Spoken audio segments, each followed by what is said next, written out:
Assalamu alaikum. Hope you guys are doing great.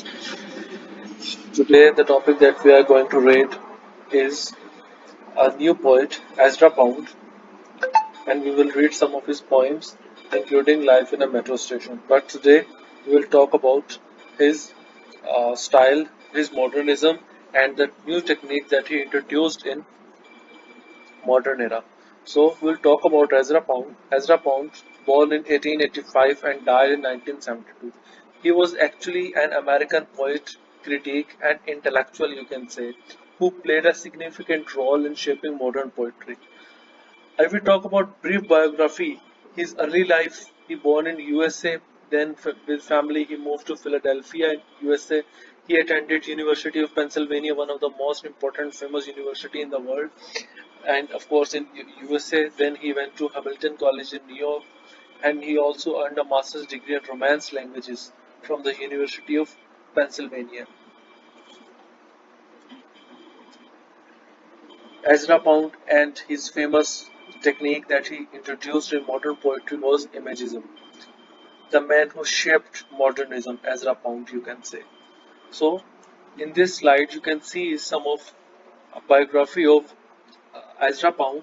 He was found Ezra Pound, full Ezra Loomis Pound, born October 30th, 1885, Halle, Idaho, U.S. state.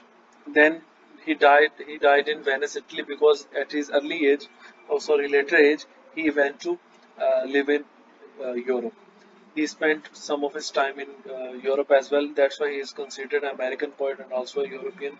He was American poet and critic, supremely an energetic entrepreneur of the arts, who did more than any other single figure to advance a modern movement in English and American literature.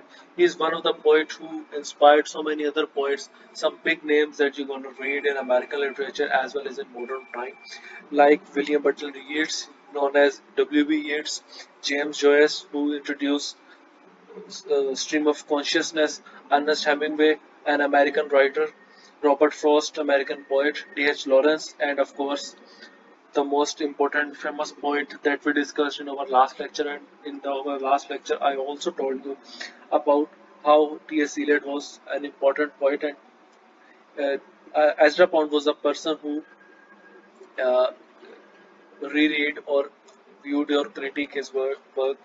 T.S. Eliot, his fascist broadcast in Italy during World War II led to his post-war arrest and confinement until 1958. So he spent some of his time in jail as well. Then, in the autumn of 1907, Pound became professor of Romance languages because, as I have told you before, he earned his degree in Romance languages from University of Pennsylvania, USA.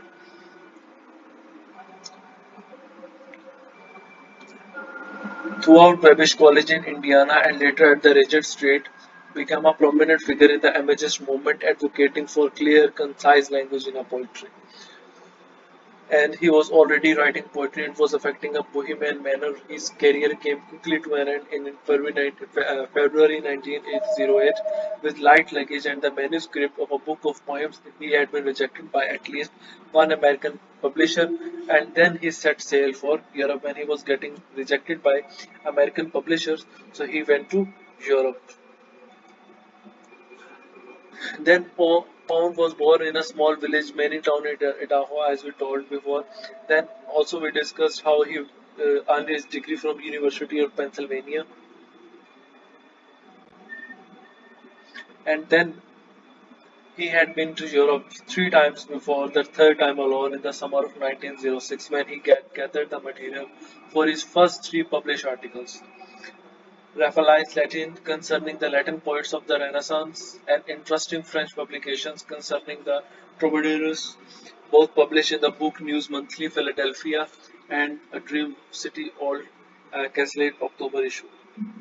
Then, with little money, he sailed to Gibraltar and southern Spain, then on to Venice, which is in Italy, where in June 1908 he published at his own expense his first book of poems, and up September 1908 he went to London, where he was befriended by the writer and editor Ford Madox, who published him in his English Review, and entered W.B. Yeats' circle. Then he became a part of W.B. Yeats' circle. W.B. Yeats was an important poet of modern era. You guys must have read him in global poetry subject and also as well as in modern poetry. W.B. Yeats, who is also considered an Irish poet, and he joined the School of Images, a modern group presided over by philosopher T. Hull. And when he came to England after Venice and after Italy, success came quickly to Poe. A book of poems, Persona, was published in April 1909, and the second book followed in October, and a third book, The Spirit of Romance, based on lectures delivered in London, was published in 1910. After a trip home, last desperate and unsuccessful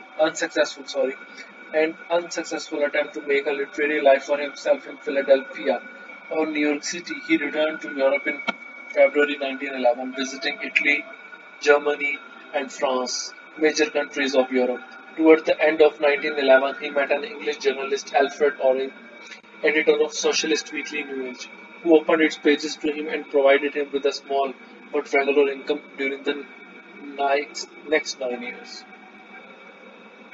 And Bond became London correspondent for the small magazine Poetry Chicago, and he did much to enhance the magazine's importance, and he was soon a dominant figure in Anglo-American verse, Anglo as well as in American verse. He was among the first to recognize and review the poetry of Robert Frost, an American poet, a very famous poet. Even you guys will read in American literature. Then D.H. Lawrence, an important writer and novelist of modern era, and to praise the sculpture of modernists Jacob Epstein and Henry. Why it is written as sculpture? Because he is also considered a poet of imagism or introduced a technique of imagism, which we will discuss in the later slides.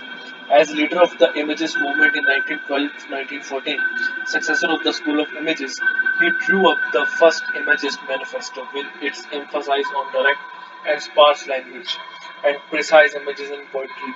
He encourage other poets to use a precise and concise language in the poetry, and he himself used to do this.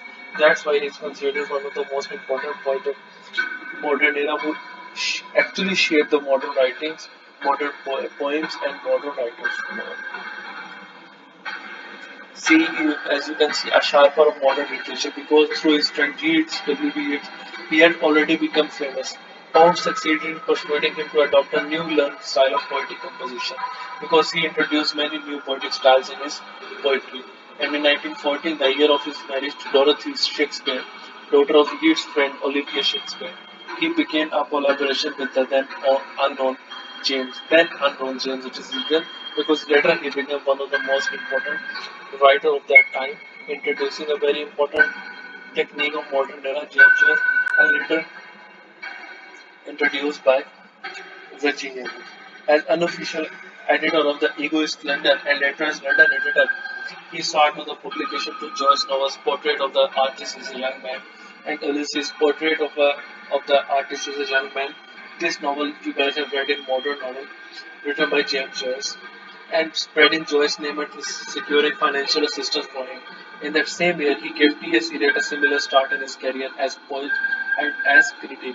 So now, from this slide, you can see and you can analyze how and why Ezra Pound was so much important that he was not only introducing new techniques, new writings, new style in the poetry, but he introduced he gave chance to some of the bigger names that were coming in that age, like James Joyce, who became one of the prominent writer, and then T.S. Eliot, who became most popular and famous and important poet and critic of that age of modern era, and still till today.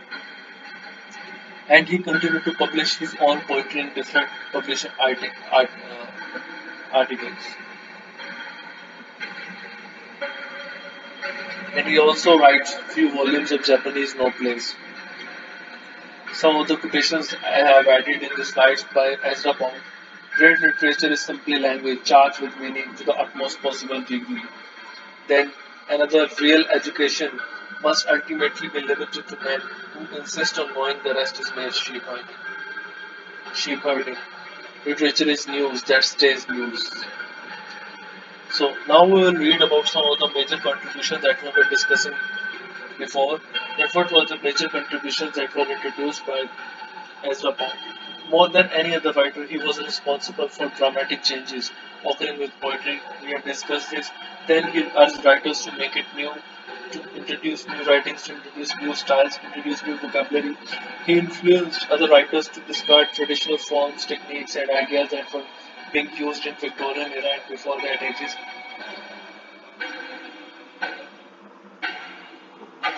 He urged the other writers or poets to use new techniques, new literary forms, concise language, and precise language in the poems. Then he experimented with new approaches, and one of the most important that he introduced was called imagism.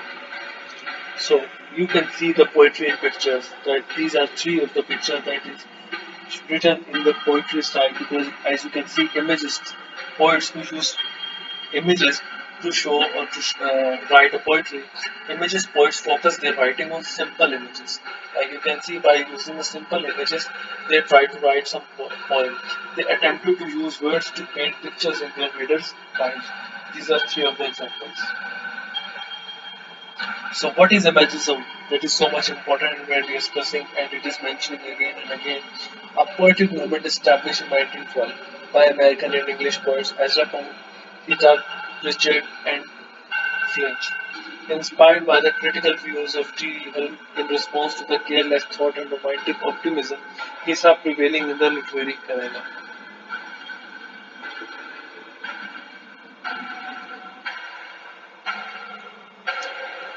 Ezra Pound led this poetic movement, imagism, which was overly sentimental, emotional, dishonest. He was against this type of poetry, and this imagist poet believed that romantic art was over excessively subjective, the romantic era. And they argued that for a new emphasis on the object-like nature of the artwork, images penned concise verses with direct piercing clarity. They urged to write, use clarity and concise language in the poem with very much clear and visual images that we can have a clear imagery in our mind when we are reading that poem. Poetry written that evokes pictures or images for the reader. Suppose if we are reading a poem that is an images poem, we should be able to analyze, we should be able to at least imagine that scenario or that situation which is mentioned in the poem. Direct presentation of images or word pictures, or you can use the word description of correct events. And adjectives should be used to enhance the specificity of word choice, but they are not overused. Then I try to feel a single moment, and which is mentioned in his one of the famous poem, Life in a Metro Station. Then image poetry often reflect influences of haiku.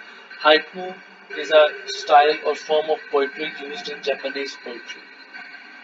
His poetry reflects a deep interest in past, ancient cultures. Chinese, Japanese, provincial, and French poems are filled with literary historical allusions, difficult to understand, but void of explanation, generalization. Images poems were influenced by Japanese haiku, and the form of haiku is of 17 syllables, which usually present only two juxtaposed images. Ezra Pound's poem that we're gonna read in the station of a metro is a clear example of Japanese influence because Pound states, I wrote a 30-line poem and destroyed it because it was what we call work of second intensity. 6 months later, I made a poem half that length. A year later, I made the following Hoku-like sentence and the two verses that we are saying right now in a green color, this is a complete poem. This is on two verses only. The apparition of these faces in the crowd, petals on a wet black bow. This is a complete poem. And an illusion is a reference to something well known. Piece of art, literature, historical event. As you can see, the image is Pound's poem. This is one of the poem of poem that we write. Life in a station metro. And in this poem, the poet intends the reader to understand that the faces seen in subway station are like threads fallen flower. They have so many different interpretations of this poem, of rural area, urban area, and reader's perception. It depends on the reader's perception because the poem accomplished by the word appears at the head of poem, a pattern, and this single word pound displaying his modernist credentials, allies himself with the tradition in Western poetry, comparing songs to fallen leaves. And these people have been observed in a subversation, but the reader is meant to perceive them as figurative spirits that are going to fade away or as dead, because it was considered as modern allusion. Then there are no verbs in this poem. Only 2 plus 2 are figures of symbols and express same quantity.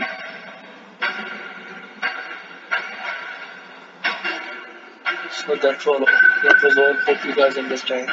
Try to read this poem as well by the perspective of imagist poet and considering the data that we read related to Ezra Poem. Allah Hafiz.